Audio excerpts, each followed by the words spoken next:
Shalom Bapak Ibu Saudara yang dikasihi Tuhan Yesus Kristus. Kembali saatnya kita bertemu lagi dalam ibadah live streaming PD Daud dan Yonatan pada malam hari ini. Saya percaya dimanapun Bapak Ibu Saudara berada, selalu berada dalam penyertaan Tuhan. Mari Bapak Ibu, pada malam hari ini biarlah kita siapkan hati pikiran kita untuk mengikuti ibadah live streaming PD Daud dan Yonatan pada malam hari ini. Sebelum kita memulai ibadah ini, mari kita satukan hati untuk berdoa. Terima kasih Tuhan Yesus, Allah Bapa kami yang bertata di dalam kerajaan surga. Kami mengucap syukur untuk penyertaan-Mu yang begitu sempurna dalam setiap kehidupan kami Tuhan, sehingga kami boleh ada sebagaimana kami ada sampai pada detik malam hari ini Tuhan. Tuhan, kami mengucap syukur jika pada malam hari ini kami bisa beribadah dalam live streaming PD Daud dan Yonatan ini Tuhan. Tuhan Yesus, kira maunya Engkau mau pimpin ibadah ini mulai dari awal pertengahan hingga pada akhirnya Tuhan, sehingga kami boleh merasakan hadirat-Mu lebih lagi Tuhan. Tuhan Yesus, Kau mau menyertai setiap ibadah kami pada malam hari ini ya Tuhan. Baik juga kami hamba-Mu yang melayani pada malam hari ini, Kau mau urapi setiap kami Tuhan. Baik juga seluruh jemaat-Mu dimanapun berada yang ikut mendengarkan maupun ikut melihat ibadah live streaming ini, kiranya Engkau juga mau lawat satu persatu ya Bapak. Terima kasih Tuhan, biarlah kami fokus untuk datang memuji menyembah-Mu ya Bapak. Hanya di dalam nama Tuhan Yesus Kristus kami sudah berdoa dan mengucap syukur. Haleluya, amin.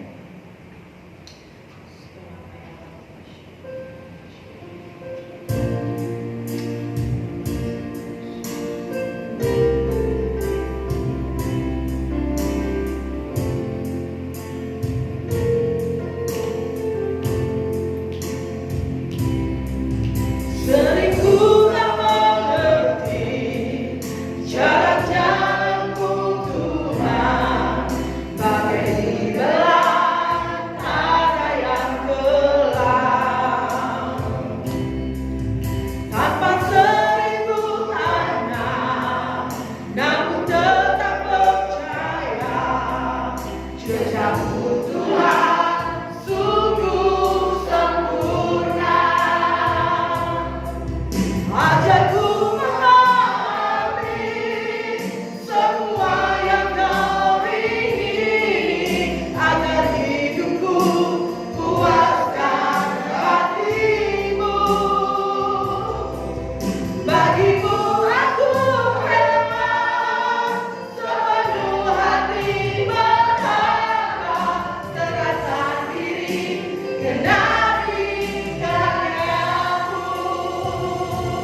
Tuhan, kami ini selalu menjadi rumah yang harum bagi-Mu Tuhan.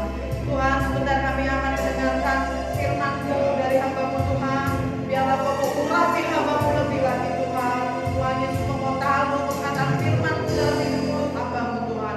Kiranya Kau sembunyikan hamba-Mu di balik salib-Mu Tuhan. Biarlah Engkau yang ada di depan hamba-Mu Tuhan. Dan Kau melawat setiap jemaat yang mendengarkan firman-Mu pada malam hari ini Tuhan. Agar firman-Mu ini bukan hanya kami dengar Tuhan, tapi biarlah firman-Mu ini dapat bertumbuh dan menjadi rema dalam kehidupan kami ya Bapa. Terima kasih Tuhan. Kami siap untuk mendengarkan firman-Mu ya Bapa. Hanya di dalam nama Tuhan Yesus Kristus kami sudah berdoa dan ucap syukur. Haleluya. Amin. Shalom saudara-saudara. Shalom Bapak Ibu. Iya, saya bersyukur kalau pada sore hari ini saya boleh diberi kesempatan untuk kembali membagikan sebagian dari firman Tuhan. Pada sore hari ini saya akan membagikan firman Tuhan yang saya rasa itu tidak terlalu textbook, maksudnya tidak terlalu medok Alkitab, tapi saya mengambil dari pengalaman hidup saya dan juga hasil pengamatan saya selama ini gitu ya. Jadi judul dari firman Tuhan pada malam hari ini adalah melewati lembah kekelaman hidup, atau kalau lebih spesifik bagaimana cara kita meresponi season atau musim dalam hidup kita ketika kita memang harus melewati lembah kekelaman itu gitu ya. Nah, hari-hari ini kita semua menyadari dan kita tahu saudara-saudara bahwa banyak sekali perubahan yang terjadi dalam hidup kita, banyak juga tantangan, hambatan karena kondisi pandemi dan belum lagi kondisi-kondisi lain yang hadir dalam hidup kita gitu ya.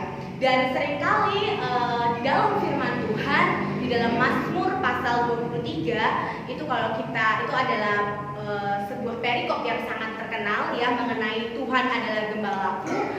Di situ di dalam Mazmur 23 dikatakan bahwa Tuhan adalah gembalaku, takkan kekurangan aku. Ia membaringkan aku di padang yang berumput hijau, Ia membimbing aku ke air yang tenang. Ia menyegarkan jiwaku, menuntun aku di jalan yang benar oleh karena namanya. Nah ini ya, sekalipun aku berjalan di dalam lembah kekelaman, aku tidak takut bahaya, sebab Engkau besertaku. Gadamu dan tongkatmu itulah yang menghibur aku. Engkau menyediakan hidangan bagiku di hadapan lawanku. Engkau mengurapi kepalaku dengan minyak, pialaku penuh melimpah. Kebajikan dan kemurahan belaka akan mengikuti aku seumur hidupku, dan aku akan diam di dalam rumah Tuhan sepanjang masa. Jadi yang menjadi highlight atau di garis bawah itu adalah dia katakan, sekalipun aku berjalan di dalam lembah kekelaman, aku tidak takut bahaya, sebab Engkau besertaku. Nah, sebelum saya melanjutkan menceritakan tentang pengalaman saya, kita harus ketahui terlebih dahulu apa yang dimaksud dengan lembah kekelaman. Mungkin saudara-saudara dan saya sebelum saya menyampaikan ini, saya mengira lembah kekelaman itu adalah istilah atau metafor dari kesulitan atau tantangan atau masa-masa sulit di dalam hidup kita. Nah, ternyata lembah kekelaman itu sebenarnya adalah suatu lokasi yang nyata di dalam kehidupan Daud, karena ini kan ditulis di Mazmur ya. Jadi ini pasti ditulis oleh si Raja Daud gitu ya.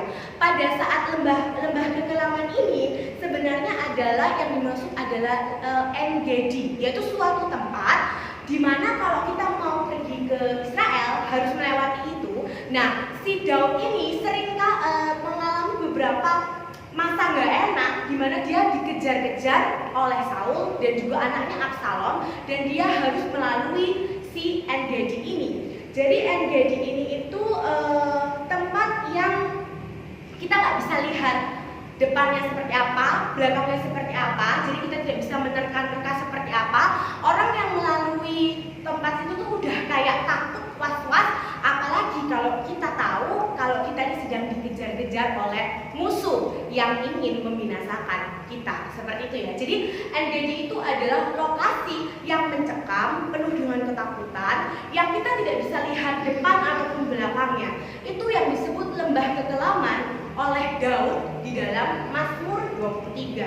Jadi kalau misalnya kita lihat seperti itu, berarti suasananya kurang lebih ya kelam ya, suasananya itu mencekam, penuh ketakutan, penuh kekhawatiran.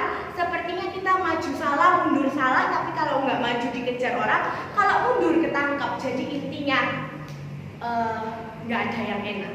Itu adalah lembah kekelaman, saudara-saudara.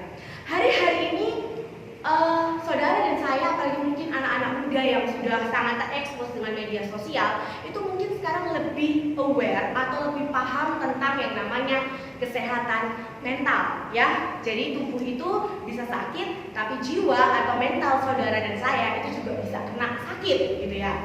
Nah, yang lagi trending ini tentang depresi, ya saudara-saudara ya.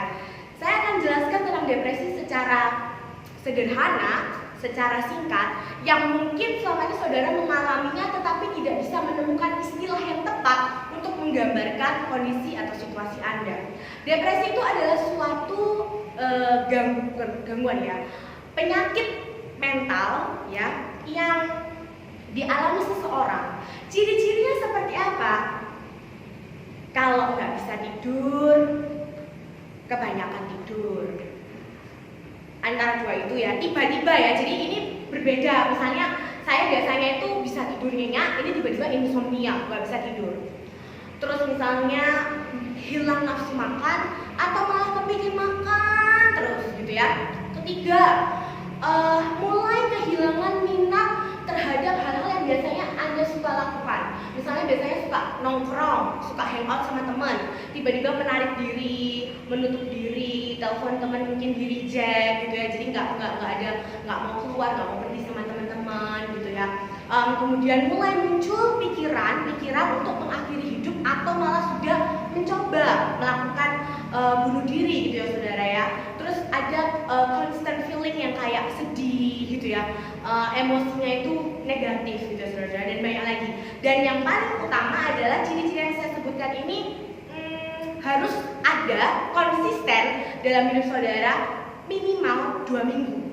Jadi kalau akhir-akhir ini saudara merasa seperti itu selama 1 bulan, ya mungkin bisa coba konsultasi di Halodoc atau Halodoc gitu ya, ke psikolog. Jangan self-diagnose gitu ya saudara-saudara.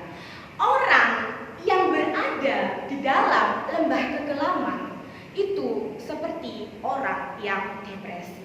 Karena dia nggak bisa lihat, dia nggak punya tujuan, dia nggak punya harapan, dia nggak punya goal lagi, dia tidak mau melakukan apa-apa. Kalau istilah dunia itu hidup segan, mati tak mau gitu ya. Jadi hidup ini sudah begitu sulit, tapi nggak bisa mati karena mungkin takut kalau bunuh diri masuk neraka, seperti itu ya. Jadi kondisi yang benar-benar bikin seseorang itu nggak nyaman untuk hidup, tapi mau gimana lagi, nafasnya masih nyambung gitu ya. Itu kondisi yang kalau parah saudara-saudara harus minum obat gitu ya, ke psikiater, bukan psikolog lagi, psikiater atau dokter jiwa gitu ya saudara-saudara.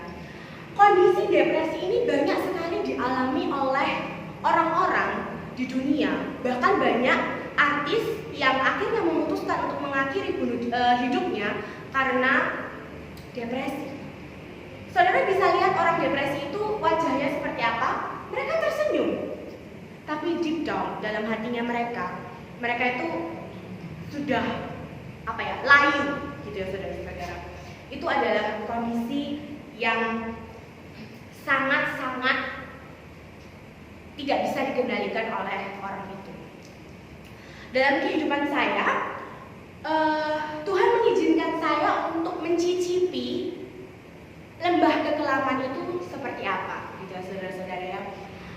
Dan Tuhan sudah memberikan peringatan kepada saya, cuman karena waktu itu ya mungkin saya kurang peka dan saya anggap angin lalu, jadi nggak saya hiraukan gitu ya. Tuhan itu seringkali berbicara pada saya itu melalui mimpi atau vision ya, penglihatan. 2 minggu atau sekitar 3 minggu sebelum ayah saya meninggal, saya itu mendapatkan cerita bahwa 2 orang teman saya yang sama-sama kuliah menjadi psikolog itu mengalami depresi dan harus ke psikiater dan harus minum obat. Obatnya itu ada 4-5 ya saudara-saudara, dan itu konsisten hingga saat ini mereka masih minum obat itu. Perlu digarisbawahi, calon psikolog ya, kita juga manusia, kita bisa kena depresi saudara-saudara. Kemudian saya malamnya bermimpi. Saya mimpi itu adalah kampus gitu ya. Terus ada satu challenge, tantangan di mana saya harus menyeberang ke seberang gitu ya. Tetapi hanya ada 2 jalan. Yang pertama saya harus melewati jembatan yang hancur, atau saya berenang melalui sungai. Karena saya fobia tinggi, tentu saya memilih berenang melalui sungai. Waktu saya turun, saudara-saudara, sungai itu begitu panjang, saya nggak bisa lihat ujung kanan kirinya. Suasananya itu berkabut, gelap, saya nggak bisa lihat airnya tuh hitam kayak air kopi. Kopi yang nggak pakai creamer, nggak pakai susu ya saudara-saudara. Kopi asli pahit, espresso itu loh saudara. Americano white pot. Itu saya lihat airnya tuh begitu pekat dan suasananya itu mencekam. Saya begitu ketakutan. Saya merasa saya ini di mana? Ini lokasinya ini tuh di mana gitu saudara-saudara. Dalam mimpi itu saya benar-benar ketakutan. Lalu saya lihat ada teman saya yang saya tahu dia beresin, sebut saja si Mawar.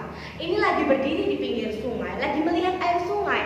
Saya panggil dia, Mawar, maksudnya tuh mau nanya, kamu ngapain di situ? Itu loh, serem banget gitu ya. Tapi teman saya seperti nggak bisa mendengar saya, saudara-saudara. Terus saya takut, saya mau keluar dari sungai itu. Saya lihat ke atas, ternyata ada setitik cahaya gitu ya di atas itu.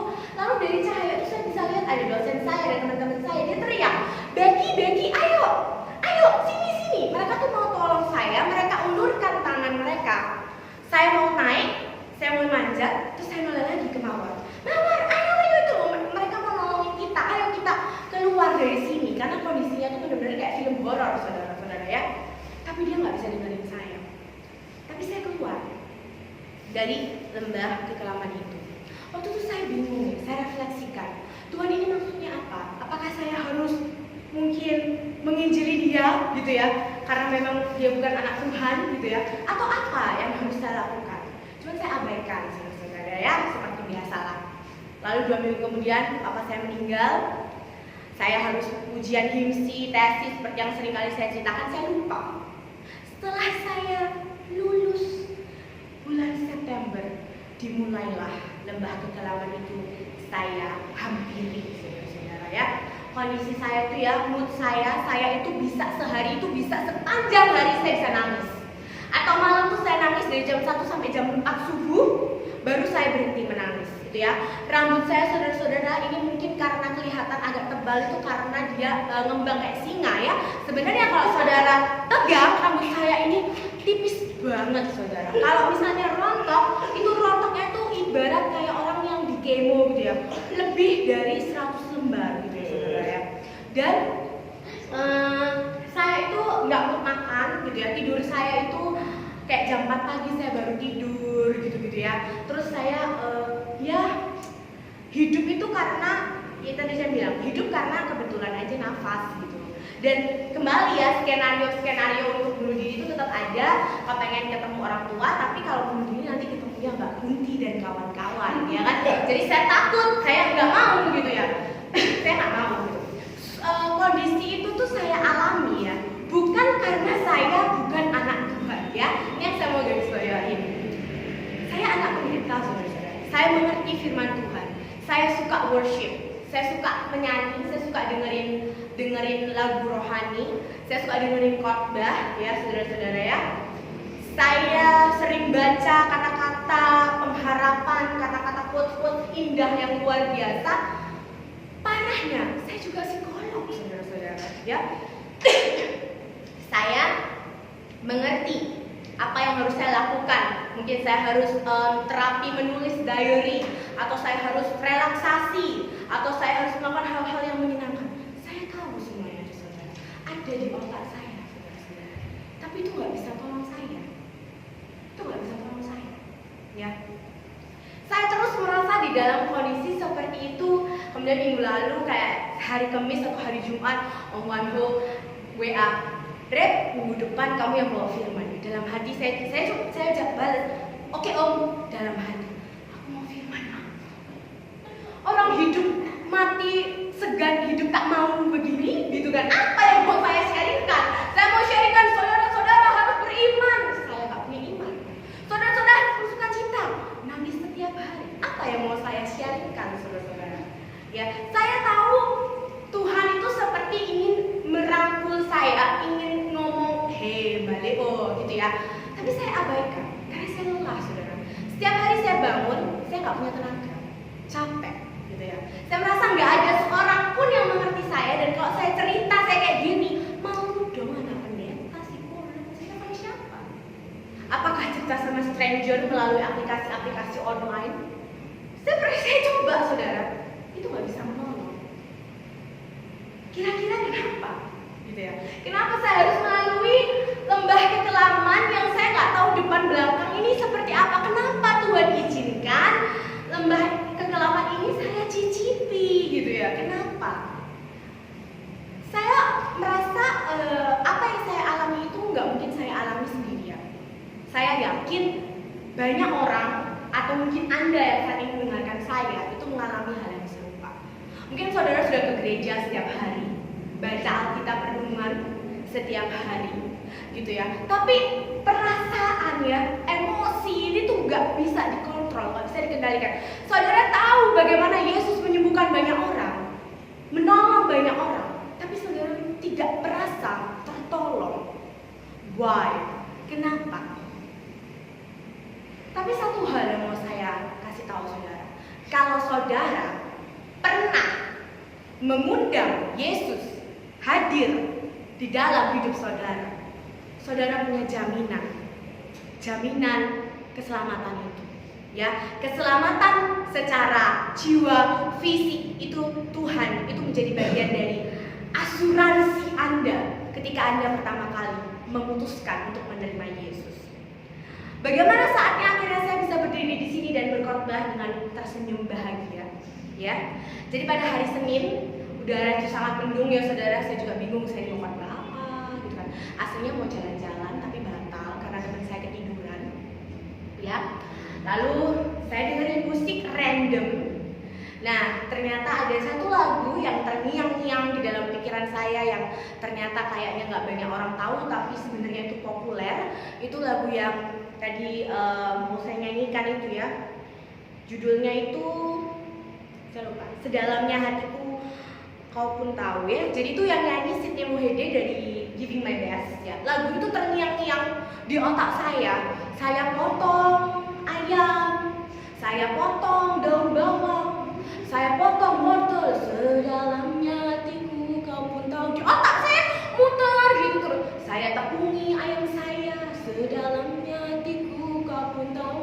Saya goreng ayam, saya bikin saus guluyuk ya. Bunyi terus lagu sedalamnya hatiku. Gak matching saudara. Saya lagi bikin guluyuk, kenapa lagunya seperti itu gitu kan ya. Sedalamnya hatiku kau pun tahu gitu ya. Terus saya tahu saat itu Tuhan mau bicara sama saya, Tuhan mau ngomong sama saya. Jadi setelah saya bikin guluyuk dan sukses disukai oleh oma saya berhenti, saya ambil waktu, saya berdoa. Nggak berdoa sih sebenarnya, cuman kayak gini, Tuhan, saya mau khotbah apa hari Rabu? Ini saya nggak jadi pergi karena teman saya ketiduran. Saya tahu Tuhan mau ngomong sama saya.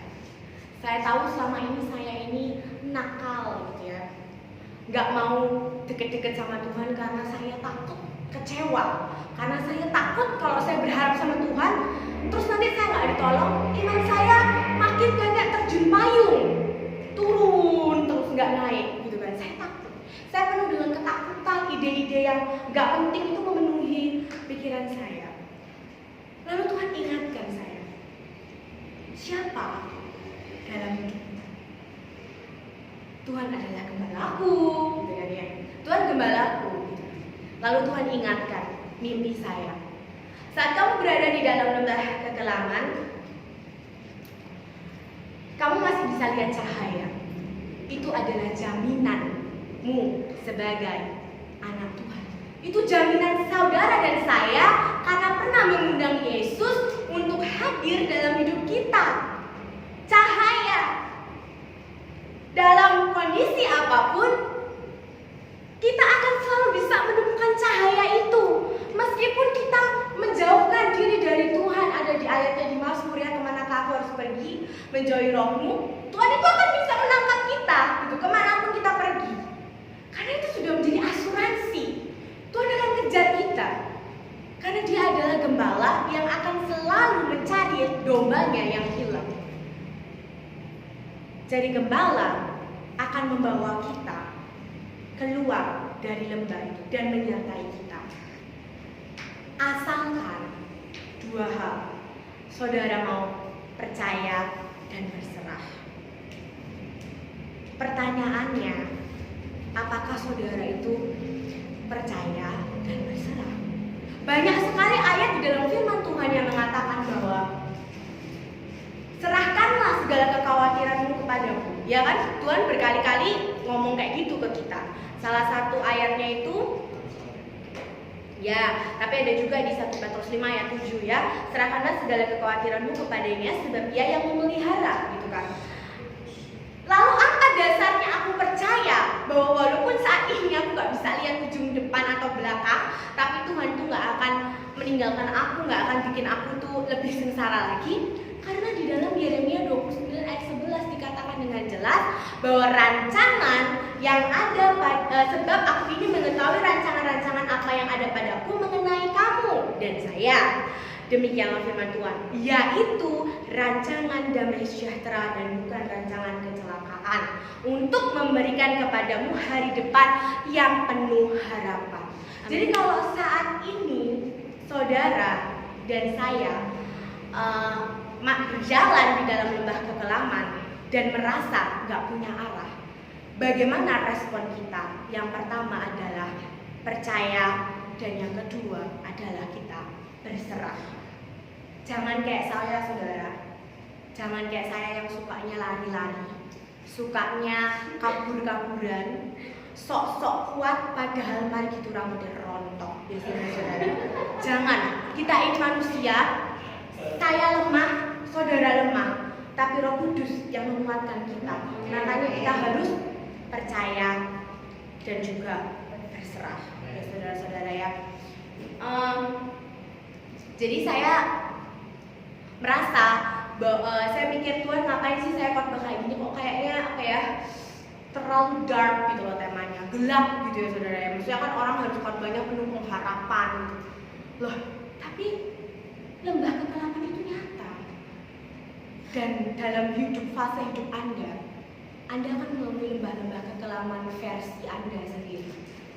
Versi Rebecca, versi Benny, versi Rita, versi siapapun ya, versi Agustinus, versi Ibu Budi, versi siapapun, pasti akan ada momen seperti itu.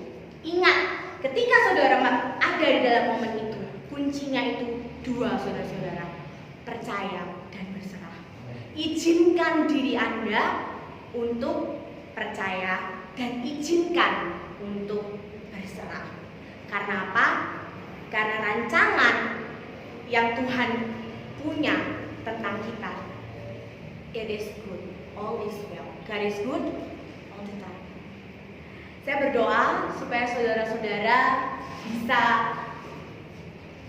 percaya dan bisa menyerahkan hidup saudara kepada Tuhan, sehingga ketika di dalam lembah kekelaman saudara tidak tersesat terlalu lama. Mari kita berdoa. Tuhan Yesus, terima kasih buat malam hari ini. Kami mau percaya kembali kepada Tuhan bahwa Tuhan adalah Allah yang luar biasa, Allah yang tidak akan pernah meninggalkan kami, Tuhan. Dalam kondisi situasi apapun, Tuhan itu akan selalu setia dan menemani kami, Tuhan.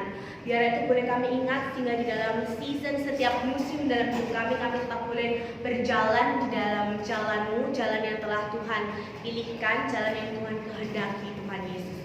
Terima kasih Tuhan, biarlah firman ini boleh menguatkan kami, tidak peduli bagaimanapun situasi kami saat ini, biar sukacita damai sejahtera yang daripada-Mu itu boleh memenuhi hidup kami, Tuhan. Terima kasih Tuhan, kami mau serahkan semuanya hanya di dalam nama Tuhan Yesus kami berdoa dan mengucap syukur. Amin.